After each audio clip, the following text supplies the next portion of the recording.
मुख्यमंत्री घेणार सर्व जिल्हाधिकाऱ्यांची बैठक। आखाती युद्धाच्या पार्श्वभूमीवर बैठकीत चर्चेची शक्यता। अशोक खरात हवाला रॅकेट चालवत होता। दुबईपर्यंत पैशांची देवाणघेवाण सुरू होती। अनेक बड्या अधिकाऱ्यांची खरातला मदतही। जय महाराष्ट्राला सूत्रांची माहिती। अशोक खरात विरोधात शुक्रवारी रात्री उशिरा 2 गुन्हे दाखल। एका महिलेची लैंगिक शोषणाची तर एका इसमाची फसवणूक केल्याप्रकरणी गुन्हा दाखल। विधान भवनात प्रवेश मिळवण्यासाठी मोठा गैरप्रकार उघड। बनावट प्रवेशिका प्रकरणात 7 जणांवर गुन्हा दाखल। अर्थसंकल्पीय अधिवेशनात केलं होतं 50 बनावट पासचं वाटप। मंत्रिमंडळ फेरबदलाचा निर्णय एकनाथ शिंदेच घेतील। मंत्री आशिष जयस्वाल यांचं विधान। शिवसेना पक्ष खूप छोटा झाला। या फडणवीसांच्या विधानावर प्रत्युत्तर। मोठेपणाचा दावा करणाऱ्यांनी आधी स्वतःचं मोठेपण तपासावं। उबाठा प्रवक्ते अखिल चित्रेंचा ट्विट करत हल्लाबोल।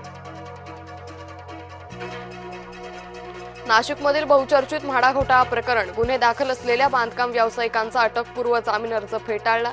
नाशिक जिल्हा न्यायालयाचा मोठा निर्णय। संभाजीनगर जिल्ह्यातील धक्कादायक प्रकार उघड। अल्पवयीन मुलीवर अज्ञाताकडून अत्याचार। घरात एकटी असलेल्या मुलीला नेलं उचलून।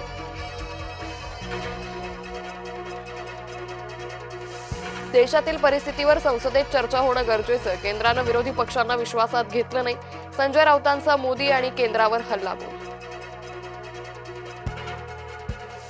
अजित पवारांच्या विमान अपघाताचा मुद्दा लोकसभेत। खासदार सुप्रिया सुळेंकडून कालमर्यादित चौकशीची मागणी। वरंध घाट दुरुस्तीच्या कामासाठी राहणार बंद। 25 मार्च ते 30 एप्रिल दरम्यान वरंध घाट राहणार बंद। पुणे जिल्हाधिकारी जितेंद्र डुडी यांनी काढली अधिसूचना। केंद्र सरकारची 8.2 लाख कोटी रुपये उभारण्याची योजना। आर्थिक तूट भरून काढण्यासाठी केंद्र सरकार बाजारातून उभारणार कर्ज।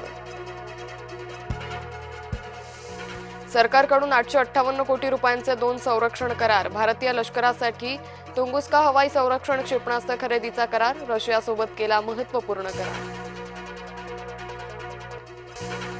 आजपासून क्रिकेट चाहत्यांसाठी पर्वणी। IPL 19चा होणार श्रीगणेशा।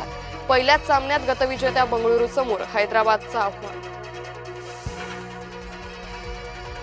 चेन्नई सुपर किंग्सला मोठा धक्का। माही पहिले 2 आठवडे सामने खेळू शकणार नाही। दुखापतीमुळे धोनीला आरामाचा सल्ला।